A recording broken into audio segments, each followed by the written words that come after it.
Bien, nosotros habíamos quedado entonces en la primera parte en tratamiento de inmunosupresores. Entonces ahora estamos en condiciones de hablar de cada una de las glomerulonefritis, ¿sí? En la parte 2. Entonces, la primera glomerulonefritis que vamos a hablar es la glomerulonefritis de cambios mínimos, que es causa de síndrome nefrótico, ¿sí? O sea, clínicamente va a manifestarse por síndrome nefrótico. Fíjense que el 80% de los síndromes nefróticos en los niños son cambios mínimos, solo un 30% se da en los adultos, por lo tanto la principal causa de síndrome nefrótico en los niños es la enfermedad de cambios mínimos.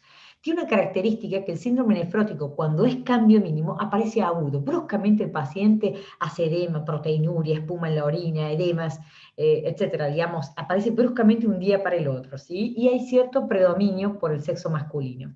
Como le dice su palabra, digamos, es una glomerulonefritis con mínimos cambios. ¿Qué significa? Que en la biopsia renal, cuando yo le hago la biopsia a estos pacientes, fíjense que prácticamente el glomérulo yo lo veo absolutamente normal, o sea, le veo las luces de los capilares, veo que la celularidad es normal, veo que las membranas basales son delgaditas, la luz capsular de la cápsula de Bowman no veo sinequias o que esté colapsada, veo que está bien, o sea que la microscopía óptica es absolutamente normal. Muchas veces lo que vemos, que es en las células tubulares, acá justamente me tapa el video, pero bueno, en las células tubulares podemos ver algunas eh, como globitos blancos, que es típico de la reabsorción de los lípidos por la lipiduria que tienen estos pacientes. Obviamente, como el daño, digamos, como el síndrome nefrótico, recuerden que es producido por citoquinas, donde el daño está en el podocito, la inmunofluorescencia va a ser negativa, o sea, no está mediada por anticuerpos, ¿sí? Sino que está mediada por citoquinas, ¿sí? En la enfermedad de cambios mínimos, ¿sí?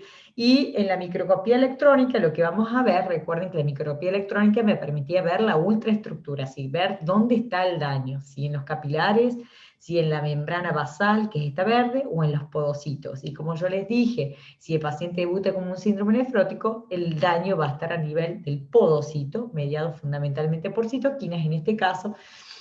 Entonces lo que vamos a ver que cuando estos podocitos se pierden, estos pequeños pedicelos van a tratar de pegarse entre sí y unirse los poquitos que quedan entre sí para tratar de cumplir con esa función principal que es de barrera. Entonces, en vez de verlos así todos los pedicelos, todos sanitos, vamos a ver que están todos pegoteados, tratando de uno salvar el espacio que deja el otro para seguir manteniendo su principal función de sostén de la membrana de filtración glomerular. Entonces, la fusión podocitaria que se ve perfectamente acá es la lesión que tienen los pacientes con cambios mínimos. Se llaman mínimos porque la óptica es normal, la inmunofluorescencia es normal y lo único que veo es lesión a nivel del podocito. Por eso se llama mínimo.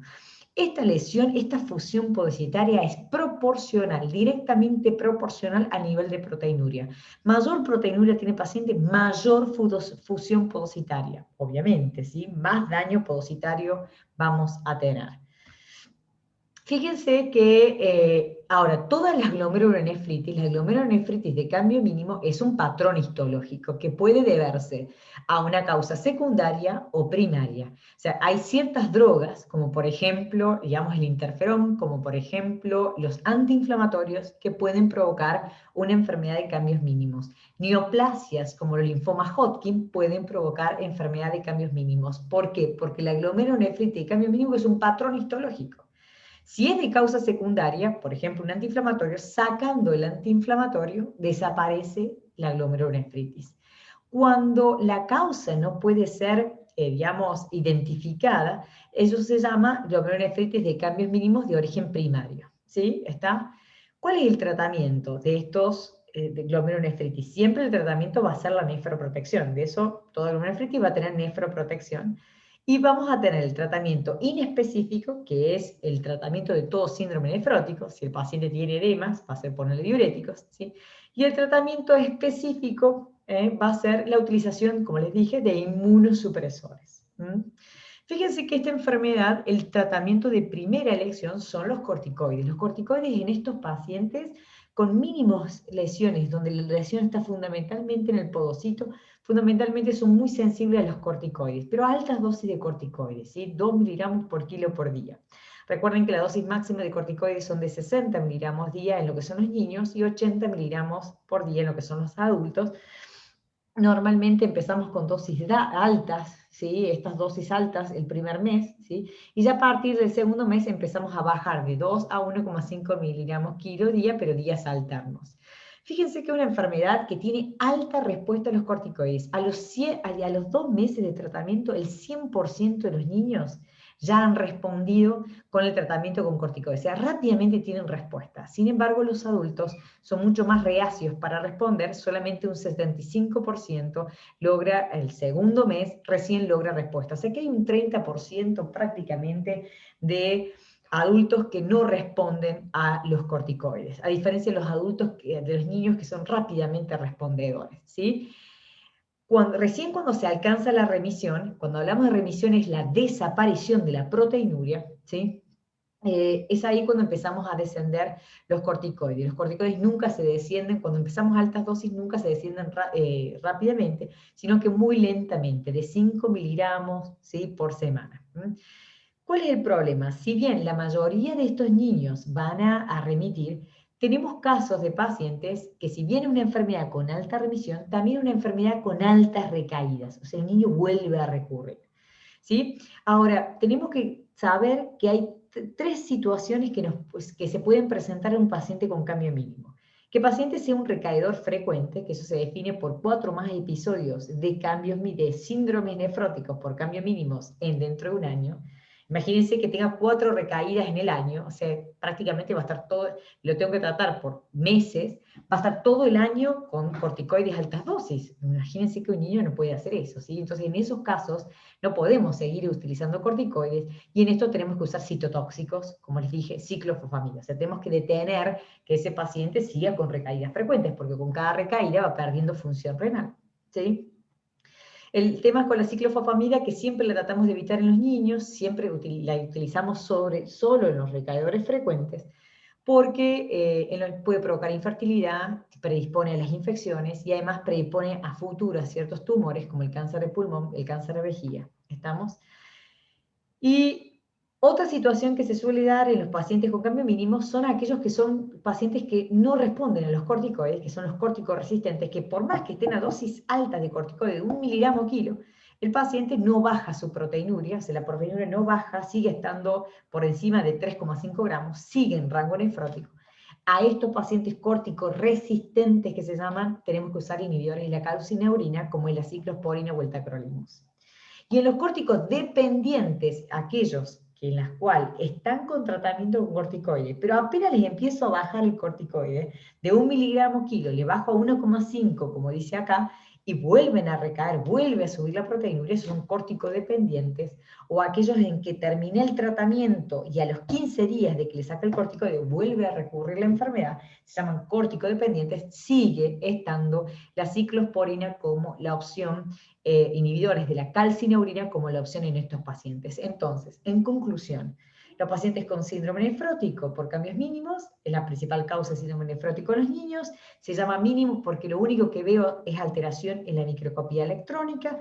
El tratamiento fundamentalmente es con corticoides, salvo en 3 situaciones, en los recaidores frecuentes, que va a ser ciclofosfamida, o en los corticoresistentes o corticodependientes, donde utilizamos inhibidores de la calcineurina. Entonces, esto ya se lo expliqué. Vamos a otra causa de síndrome nefrótico. Otra glomerulonefritis que puede dar síndrome nefrótico es la glomerulonefritis membranosa. Entonces, es otro patrón de glomerulonefritis que va a cursar clínicamente con síndrome nefrótico, ¿sí? Esta es responsable del 80 al 90% de los casos de síndrome nefrótico en el adulto. Por lo tanto, la principal causa de síndrome nefrótico en los adultos es la glomerulonefritis membranosa, ¿sí? También tiene predominio en el sexo masculino, pero a diferencia del cambio mínimo que aparece bruscamente, un día para el otro el paciente está con edema, está con espuma en la orina, está con proteinuria, estos pacientes, el síndrome nefrótico se instala gradualmente, es decir, que primero empieza por los tobillos, después empieza por las piernas, después empieza por las rodillas, llega hasta los muslos y así sucesivamente, ¿sí? Y otra característica típica que tiene la membranosa, que no lo tiene el cambio mínimo, es la hipercoagulabilidad. Como las glomerulonefritis membranosas, en los adultos, los síndromes nefróticos, en los adultos suelen ser hipercoagulables, ¿está? A diferencia de los cambios mínimos que en los niños no son tan hipercoagulables como en los adultos. Como lo dice la palabra glomerulonefritis membranosa, ¿cuál creen ustedes dónde va a estar el problema? En la biopsia renal, ¿dónde va a estar el problema? En la membrana, ¿sí? Entonces, si ustedes se fijan, recuerden, las membranas normales de un glomérulo son totalmente finitas a la hematoxilinosina.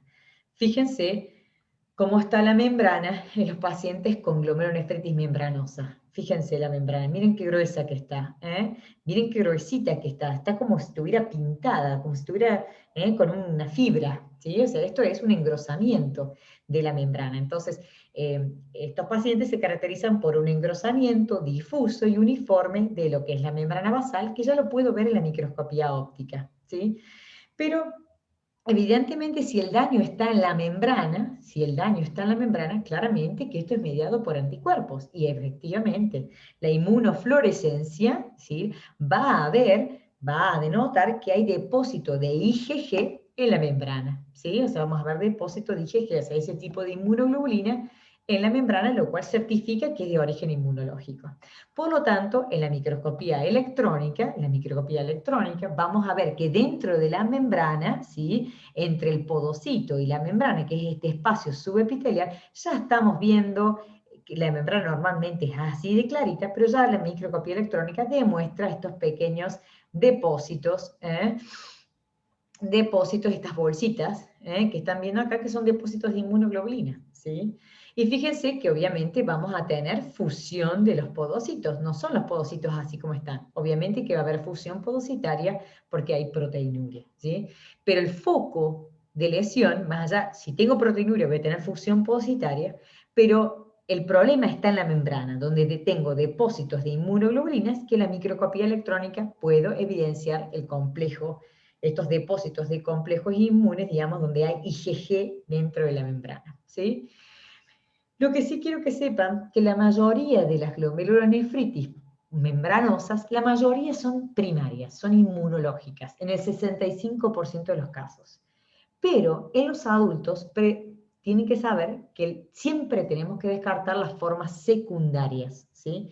Normalmente las formas secundarias no dan el síndrome nefrótico florido típico de la primaria, con el edema, la proteinuria. A veces simplemente debutan con proteinuria en rango nefrótico, ¿sí?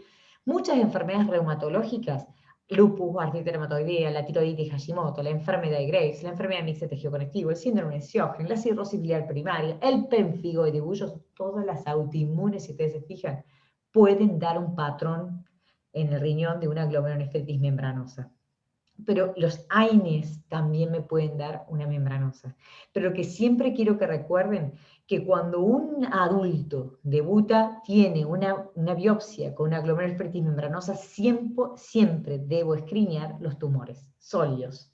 El tumor de mama, el tumor de pulmón. Siempre tengo que hacer screening tumoral e infeccioso en los adultos, sobre todo las infecciones por hepatitis B, hepatitis C y HIV. ¿Estamos? Entonces, todo adulto que, si bien la forma más frecuente va a ser la primaria, recuerden que si yo tengo un paciente adulto con una glomerulonefritis membranosa, siempre debo descartar que no sea secundario un tumor o secundario una infección. Hoy en día tenemos, esto hace poco, se ha descubierto podemos dosar un anticuerpo que se llama anticuerpo contra el receptor antifosfolipasa 2, que se llama antiplar2, que cuando se dosa en sangre, si está positivo, ¿sí?, me dice que es una glomerulonefritis membranosa primaria, que es inmunológica. ¿Estamos? Prácticamente un 50-80% de los pacientes con una membranosa primaria tienen este anticuerpo. Hay un pequeño porcentaje que tiene otro anticuerpo, se llama trombospondina-like 7A, pero se ha visto que estos anticuerpos no solamente me permiten confirmar que se trata de una glomerulonefritis membranosa primaria, sino que además el valor absoluto cuantitativo de ese anticuerpo tiene un valor pronóstico. Mayor cantidad de anticuerpo en sangre, mayor número de anticuerpos, mayor lesión inflamatoria, mayor glomerulonefritis, mayor proteinuria, ¿estamos?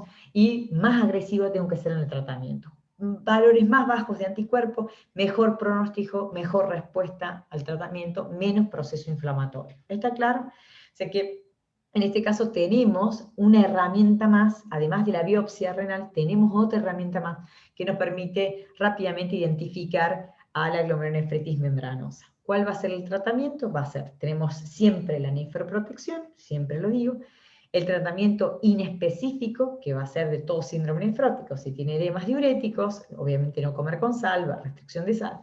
Y después tenemos el tratamiento específico. Como les dije que había daño en la membrana, que ese daño era mediado por IgG positiva en inmunofluorescencia, o sea que estamos hablando de una enfermedad inmunológica, el tratamiento va a ser con inmunosupresores. ¿Sí? Pero sin embargo, esto es inmunosupresor. Vamos a usar inmunosupresores. Pero no tratamos a todos los pacientes, no ponemos en la membranosa, como es de inicio gradual, no largamos todo, rápidamente largamos los inmunosupresores. ¿Qué hacemos? En los pacientes que tienen bajo riesgo o riesgo moderado, que son esos pacientes donde la tasa de filtrado glomerular es normal, la proteinuria está por debajo del rango nefrótico o está por encima del rango nefrótico, pero no está alterada la función del riñón, ¿sí? Y tiene valores bajos de anticuerpos anti-PLAR2, a estos pacientes simplemente le ponemos nefroprotección y los esperamos, ¿sí? A ver si realmente algunos con estas medidas mejoran, ¿sí? Tienen como una remisión espontánea, o si se comportan gradualmente van a avanzar hacia un paciente de alto riesgo, es decir, van a caer su filtrado glomerular, la proteinuria ya va a ser más masiva, 8 gramos por día, estos pacientes ya son de alto riesgo de daño renal o muy alto riesgo, cuando prácticamente a estos pacientes ya están requiriendo de terapias de reemplazo renal, a estos pacientes obviamente que no vamos a dudar en poner la inmunosupresión. Por lo tanto, cuando yo tengo una membranosa, ¿sí? Normalmente la voy a ver en adultos, lo primero que tengo que descartar que no sea secundario a un tumor y a un proceso infeccioso. ¿Tengo que dosar antiplar-2? Sí, porque eso me confirma que es una glomerulonefritis membranosa primaria. Y aparte porque el antiplar, los valores de antiplar son pronósticos, porque con un antiplar menor de 50 me quedo tranquila, un paciente de riesgo moderado y puedo solo poner nefroprotección. Pero si ya tengo un antiplar-2 alto, más de 150, tengo que largar inmunosupresión. Una vez que hice el diagnóstico de una enfermedad de glomerulonefritis membranosa, veo si justifica o no poner la inmunosupresión ya, en ese momento. Solamente está indicado en los pacientes que tengan caída del filtrado glomerular, proteinuria más de 8 gramos o valores altos de antiplar-2. Son estos pacientes los que vamos a tener que tratar con inmunosupresores. A diferencia del cambio mínimo, que respondía muy bien a los corticoides solitos, a altas dosis de corticoides, acá los esteroides no me alcanzan. Solos no me alcanzan. Sí o sí los tengo que asociar. La primera, el tratamiento de elección, ¿sí? Para los pacientes de alto riesgo o muy alto riesgo, que les expliqué, el alto riesgo es el paciente que tiene caída del filtrado glomerular por debajo de 60, proteinuria más de 8 gramos, o títulos altos de antiplar-2, ¿sí? Más de 150, o de muy alto riesgo que están requiriendo ya terapia, han requerido diálisis, que se comportan, ¿sí? Con un deterioro muy rápido de la función renal, uso directamente citotóxicos. O sea, es nuestra primera elección, que es ciclofosfamida junto con altas dosis de corticoides. O sea, siempre uso corticoides, ¿sí? Más ciclofosfamida. Si por algún motivo yo ya usé ciclofosfamida, el paciente no respondió, ¿sí? Después de 6 meses, o tengo una contraindicación para usar ciclofosfamida, ¿sí? Porque, bueno, el paciente tiene antecedente de algún tumor, etcétera, o no tolera la ciclofosfamida porque rápidamente se infecta, hace linfopenia y se infecta, bueno, la opción es utilizar los inhibidores de la calcineurina junto con los corticoides, u otra opción es utilizar rituximab junto con tacrolimus con ciclosporina, ¿sí? O sea, siempre, la primera opción es la ciclofosfamida con los corticoides o el tacrolimus con el rituximab. Lo que se plantea es que se puede usar tacro y ciclosporina cuando el riesgo no es tan alto del paciente junto con corticoides, pero cuando ya el riesgo es alto, que le expliqué, no pueden ir solo el tacrolimus con la ciclosporina, sino con rituximab o corticoides. Está muy bien. Otra causa de síndrome nefrótico, ya vimos el cambio mínimo, ya vimos la enfermedad membranosa, vamos a ver lo que es la glomerulonefritis focal y segmentaria. Fíjense que no es una causa frecuente de síndrome nefrótico, ¿sí? Las más frecuentes es el cambio mínimo y la membranosa. En tercer lugar, encontramos la focales cementaria. Solo un 20% de los síndromes nefróticos en el adulto son focales y cementarias. Un 15% de los síndromes nefróticos en los niños son focales y cementarias. También hay predominio en el sexo masculino, adulto joven, 15-40 años, y debuta, al igual que el cambio mínimo, de manera brusca, o sea, aparece bruscamente, ¿sí? O sea, igual que el cambio mínimo. Un día para el otro el paciente se hincha. Eso es típico de una focal y cementaria. ¿Cómo lo dice la palabra? ¿Por qué se llamará focal y cementaria? Porque en la microscopía óptica vamos a ver lesión en un segmento del glomérulo y en algunos glomérulos. Fíjense qué es un daño, qué es un daño difuso y qué es un daño focal. Cuando nosotros hablamos de una glomerulonefritis difusa es porque afecta a todos los glomérulos de manera, todos, no hay un glomérulo que no tenga lesión. Cuando nosotros hablamos de un daño focal glomerular es porque algunos glomérulos quedan absolutamente sanos, pero otros están afectados, ¿sí? Entonces, cuidado cuando el daño es focal, porque si yo en la biopsia tomé nada más que la aguja, agarro este glomérulo, me lo va a informar como que es normal. Pero si la biopsia tiene los 10 glomérulos, que eso es una buena biopsia, yo ahí puedo saber si hay glomérulos normales que combinan con glomérulos totalmente afectados, ¿sí? Entonces, la glomerulosclerosis, la glomerulonefritis focal significa que afecta a algunos glomérulos, otros están completamente sanos. La afección a su vez de los glomérulos puede ser global, que afecte todo, o solo un segmento, una partecita del glomérulo. Entonces, nuestra glomerulonefritis es focal y segmentaria, porque afecta a algunos glomérulos, fíjense que estos dos están sanos, afecta solo estos dos, pero de estos dos no me afecta de manera difusa, sino solamente un segmento, y por eso se llama glomerulonefritis focal y segmentaria. Entonces, ¿dónde lo vamos a ver bien? Lo vamos a ver bien en la microscopía óptica. Fíjense que esta parte del glomérulo parece absolutamente normal, sin embargo, este segmento del glomérulo, fíjense que hay como hialinosis, ¿sí? Como que el mesangio tiene hialina, algo está pasando, hay esclerosis en una parte, en un segmento del glomérulo, ¿sí? Entonces, este glomérulo está dañado, pero no todo, sino que un segmento. ¿Sí? Entonces, por eso llamamos glomerulonefritis focal y segmentaria. ¿Sí? En la inmunofluorescencia, estos pacientes van a tener depósitos. En estas zonas de hialinosis vamos a ver depósitos de IgM y de C3. ¿Sí? O sea que, por lo tanto, la glomerulonefritis focal y segmentaria es mediada inmunológicamente, ¿sí? Por IgM y C3. Por lo tanto, en la microscopía electrónica voy a ver, además de la fusión de los podocitos, porque tiene proteinúria el paciente, en las zonas del mesangio, esos depósitos de IgM y C3, como les comenté. ¿Estamos? Ahora, las glomerulonefritis focales y segmentarias pueden ser primarias o secundarias. Y en esto quiero que sepan muy bien cuáles son causas de glomerulonefritis focal y segmentaria secundarias. Es decir, ¿qué puede causar que el glomérulo se esclerose y se fibrose de esta manera? Drogas, ¿sí? Entre ellas la heroína y analgésicos, ¿sí? Los virus, sobre todo la hepatitis B y lo que es el HIV, provocan glomerulonefritis focales, pero que son colapsantes, rápidamente colapsan el glomérulo, son una de las muy, muy severas, ¿sí? Tienen las formas colapsantes. Linfomas pueden dar una focal y segmentaria. Y también vamos a ver focal y segmentaria en los pacientes que pierden un riñón o que pierden parte del riñón, entonces el riñón que queda hiperfiltra, ¿sí? Entonces, después de una nefrectomía, por ejemplo, parcial o total, o pacientes con ITUS reiteradas o con residuo digamos, reflujo vesicoureteral, son pacientes que tienen hiperfiltración.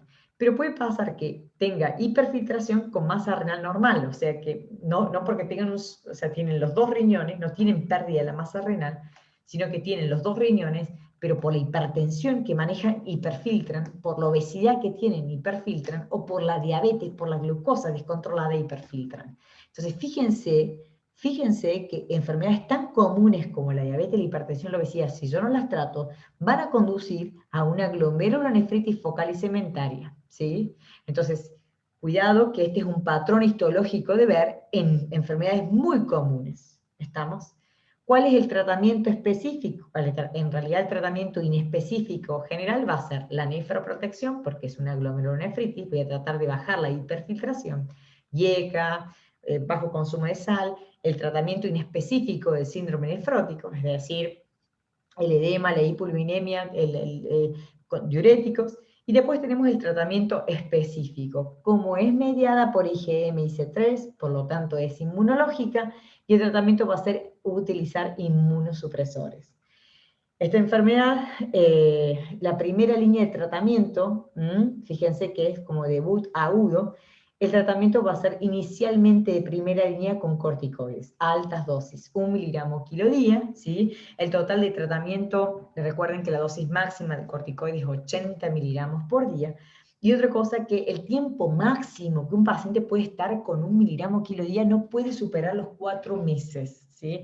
Entonces, tienen que recordar que la dosis máxima es 80, más de eso no puedo superar, y tampoco puedo superar más de 4 meses con 1 miligramo kilo día, pues es una dosis muy, muy alta.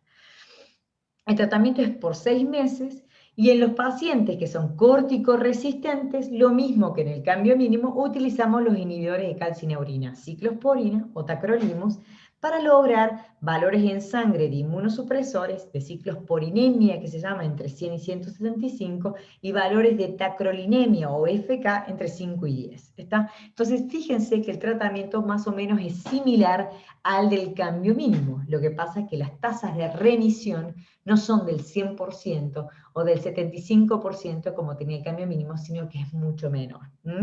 ¿Estamos? Y las tasas de recaída son mayores. Entonces no tiene, si bien se trata muy similar al cambio mínimo, pero no tiene esas tasas de remisión, no son tan corticorrespondedoras tan fácilmente como el cambio mínimo. Suelen no responder a corticoides o tener una baja tasa de remisión con requerimiento en la mayoría de los casos de utilizar el tratamiento de segunda línea, que son los calcineurínicos como la ciclosporina y el tacrolimus.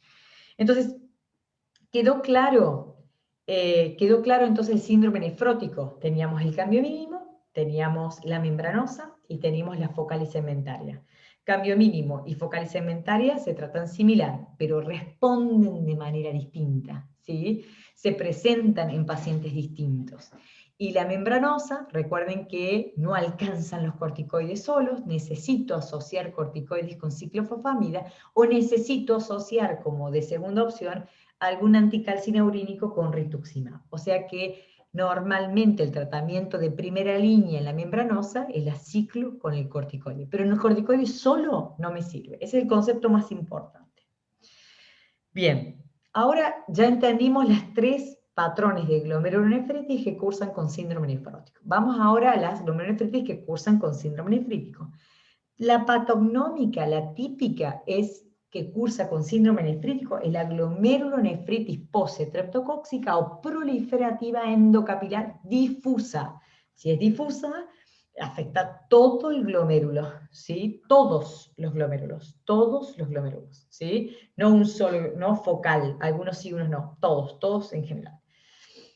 Y el diagnóstico de esta glomerulonefritis habitualmente es clínico. Generalmente es el paciente que a 2 semanas de una faringitis o a 4 semanas de un impétigo, o sea, de una lesión por estreptococo en piel, empieza con un síndrome nefrítico. O sea, a las 2 semanas de empezar con una faringitis, el paciente empieza con hematuria, con hipertensión y con deterioro de la función renal.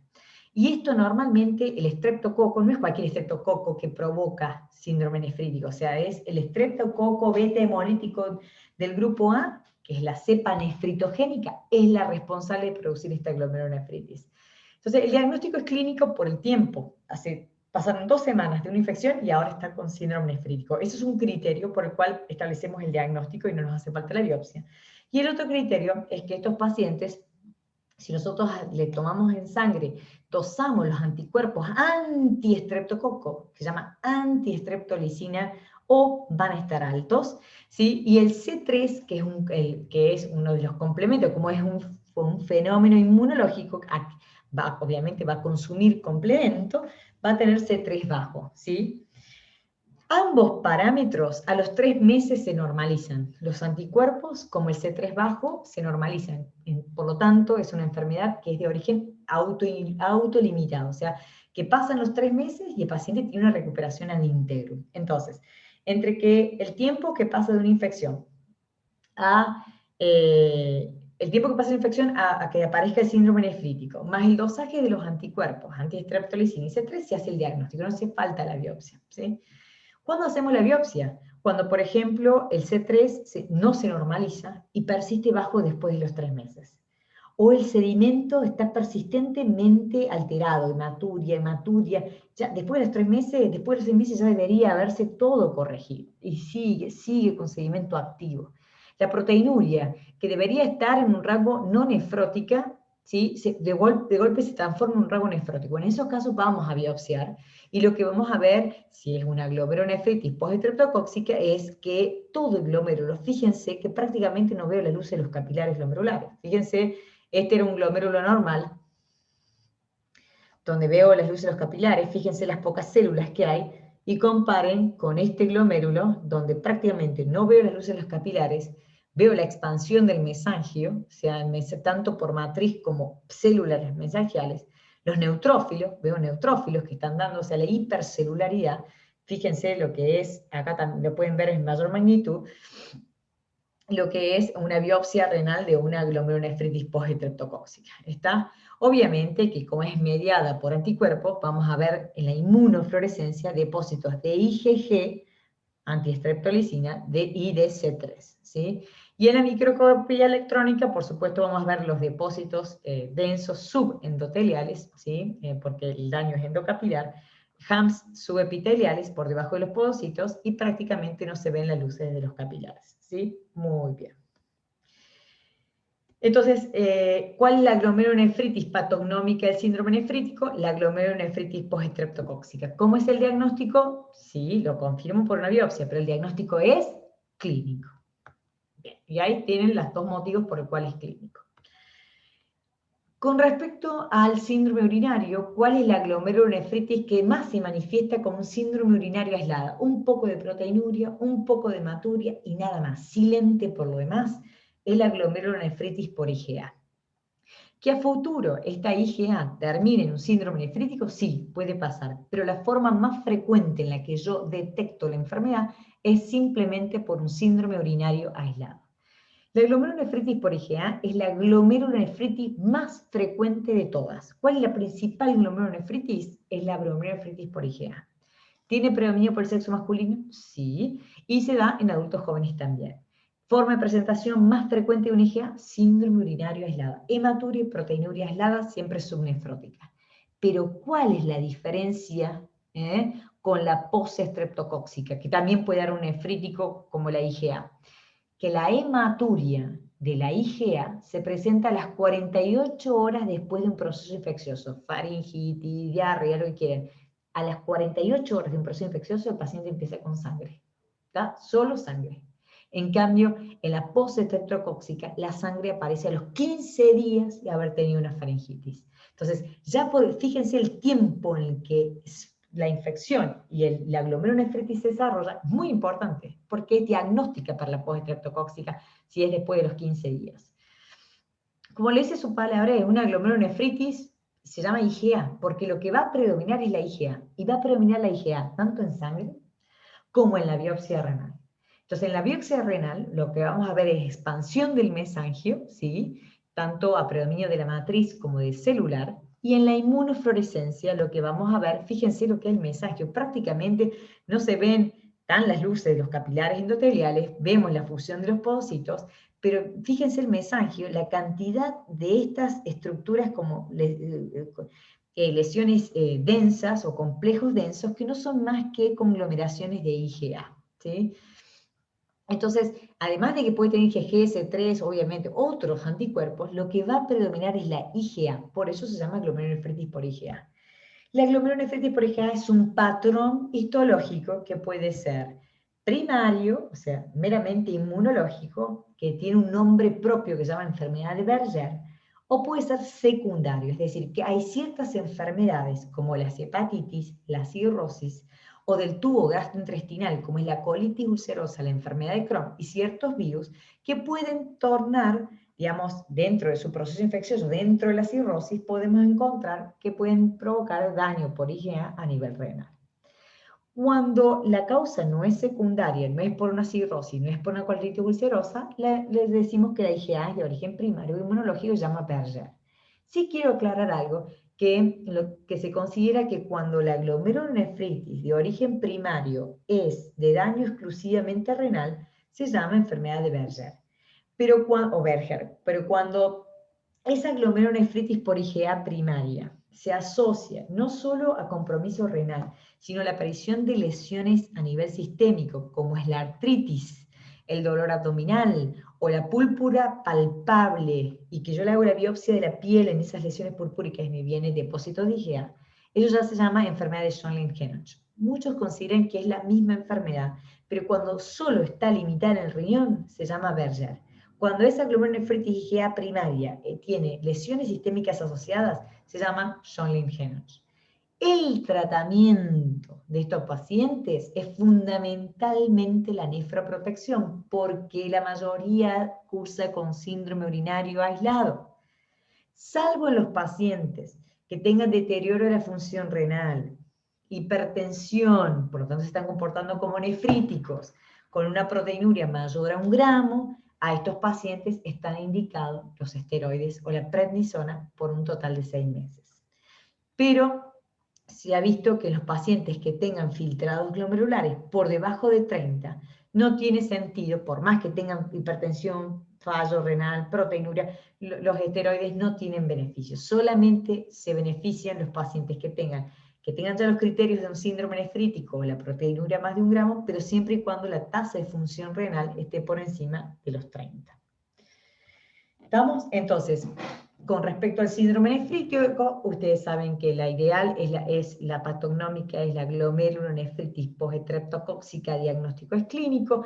La glomerulonefritis que debuta como un síndrome urinario, es la más frecuente, es la IgA.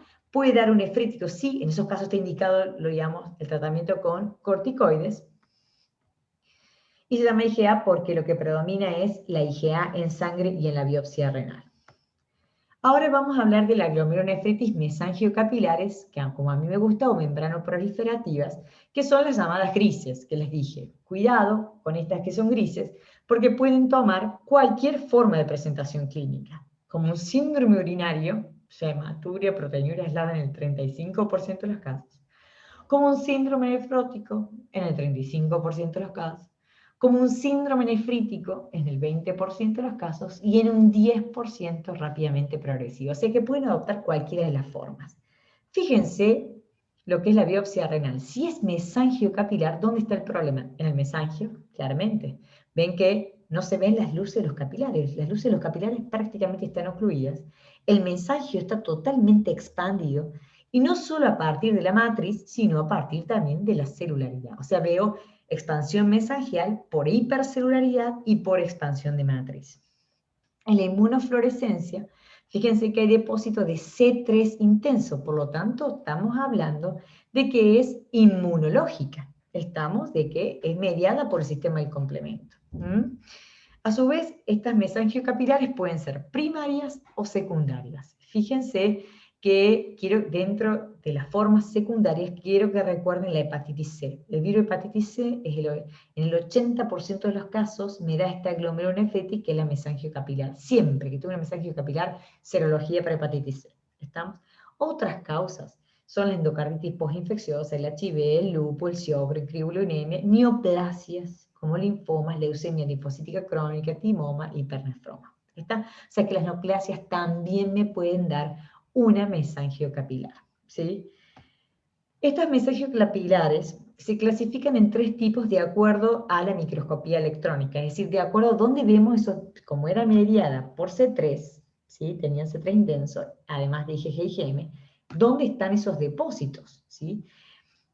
Fíjense que se clasifican en tipo 1, 2 y 3. Y les voy a explicar por qué es importante 1, 2 y 3. Fíjense que en las formas tipo 1, los depósitos son subendoteliales y mesangiales, ¿sí? Entonces, fíjense cómo las células mesangiales, que son estas, y el mesangio, se interponen entre la célula endotelial. ¿Estamos? Entonces, estas son las subendoteliales. Después tenemos, cuando el depósito se ubica dentro de la membrana, basal, decimos que son las mesangiocapilares tipo 2. Los depósitos están solo limitados dentro de la membrana, del grosor de la membrana. Y la de tipo 3 es cuando tenemos depósitos subendoteliales, intramembranosos y subepiteliales, ¿sí? Entonces, vamos a recordar esto. Los depósitos, cuando decimos que son subendoteliales, es la de tipo 1, o sea, entre la célula capilar y la membrana basal.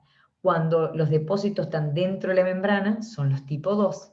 Y cuando el depósito está no solamente en el subepitelio, en la membrana, sino subepitelial, por debajo de los podocitos, entre los podocitos y la membrana basal, decimos que esa es la de tipo 3.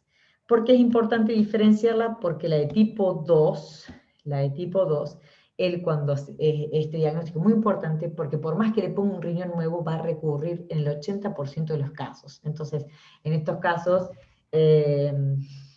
se evalúa bastante bien en caso de trasplantar a estos pacientes, ¿sí? Porque sabemos que va a recurrir esa glomerulonefritis. A veces hasta digamos, es la contraindicación para trasplantar a estos pacientes. El problema es que estas mesangiocapilares no tienen mucha tratamiento, ¿sí? O sea, la nefroprotección es muy importante, pero en realidad estas mesangiocapilares tienden de alguna manera u otra, de manera gradual, hacia la glomerulosclerosis y fibrosis, digamos, glomerular. Salvo en las rápidamente progresivas, es decir, aquellas que evolucionan de esa manera, se puede intentar y obtener algo de respuesta beneficiosa utilizando ciclofosfamida y esteroides. ¿Sí? Pero la mayoría, por más que se ponga algún tratamiento, no responden adecuadamente. O sea, son complejas de tratar. ¿Estamos? Y por último están las glomerulonefritis crescénticas o proliferativas extracapilares, crescénticas porque vemos las llamadas crescencias o semilunas. Que primero, como yo les comenté, recuerden que eso se da cuando hay una destrucción total de la barrera, pasan plaquetas, pasan neutrófilos, pasan eritrocitos y todos hacia la cápsula de Bowman. Y allí se encuentran, ¿sí? Entonces primero forman una semiluna celular y después, cuando ya las células se degradan, ¿sí? Predomina el colágeno, la fibronectina y forman una semiluna fibrosa, donde ya no vemos casi elementos celulares y lo que empieza como una partecita, como una semiluna, una partecita del glóbulo, después termina prácticamente de esclerosar y fibrosar y prácticamente come el glóbulo, o sea, lo fibrosa, lo esclerosa rápidamente, ¿sí? Estas se clasifican en tipo 1, tipo 2 y tipo 3. La de tipo 1, recuerden que son anticuerpos antimembrana basal glomerular, que es la enfermedad de Goodpasture. La tipo 2 es por inmunocomplejos, que ahí figura el lupus. Y la de tipo 3 es donde no hay complejos inmunes detectables en la inmunofluorescencia, que son llamadas pausa-inmune, que son las vasculitis ANCA, de Wegener, Charles-Strauss, polingiitis microscópica. Esto, si bien no van a entender nada ahora, van a entenderlo cuando vamos al módulo de reumatología. Pero recuerden que estas tres, la enfermedad de Goodpasture, el lupus y la vasculitis ANCA, Wegener, Charles-Strauss y polingiitis microscópica, son las que van a dar este tipo de glomerulonefríticas crescénticas, que la forma de presentación de ellas normalmente es como un síndrome de rápidamente progresivo, y en estos pacientes tengo que ser muy agresiva con altas dosis de corticoide, no voy a dudar en utilizar citotóxicos, y hasta a veces tengo que utilizar plasmaféresis para barrer todos estos anticuerpos que están trabajando y que provocan estas crescencias con después la esclerosis glomerular total y el colapso glomerular, ¿sí? Entonces, recuerden que hay tres mecanismos por los cuales se pueden producir estas crescencias o semilunas, que pueden ser tipo 1 por 3, que se clasifican de acuerdo a la inmunofluorescencia tipo 1, tipo 2, tipo 3, que lo que tienen en común que cuando hay crescencias debutan como un síndrome rápidamente progresivo y que tengo que ser muy, muy agresiva.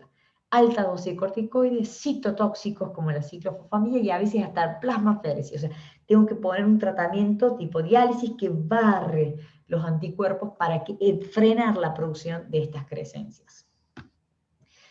Entonces, todo paciente que tengamos con glomerulonefritis, primero que no voy a dudar en pedirle una orina completa.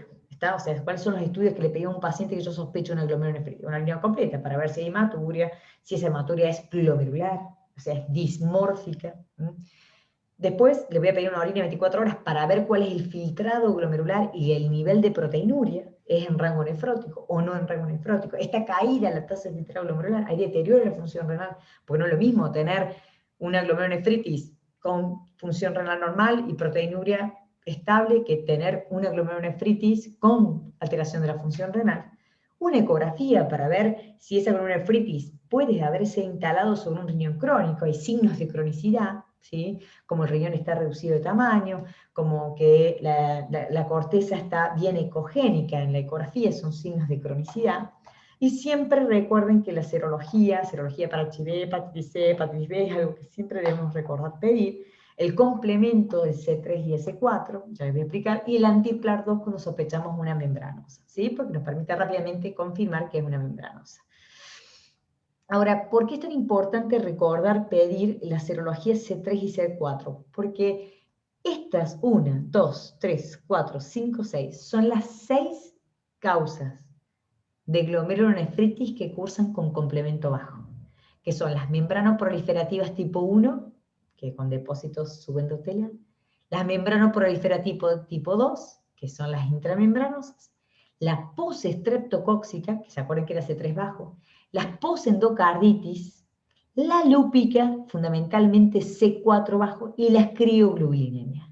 Entonces, fíjense que si rápidamente yo tengo el complemento bajo, tengo que pensar en estas 5 causas, 1, 2, 3, 4, 5, 6, en estas 6 causas. Entonces, fíjense la importancia, porque la mayoría son de origen inmunológico, algunas con depósito IgM, otras con IgA, otras con C3, otras con C4, no puedo correr todo. Entonces, muchas veces, dosando el complemento en sangre, las que provocan hipocomplementemia rápidamente son estas. ¿Estamos? Bien, entonces esta es la clase de glomerulonefritis, que traté de encerrárselas por cómo se manifiestan clínicamente. ¿Está? Bueno, cualquier duda, creo que tiene mi mail, pero si no ya se los voy a dejar, cuando hagamos los ejercicios clínicos ya les voy a dejar el mail para que me escriban sin ningún problema. Bueno, muy bien. Nos vemos. Espero, cualquier cosa me mandan por mail, cualquier duda.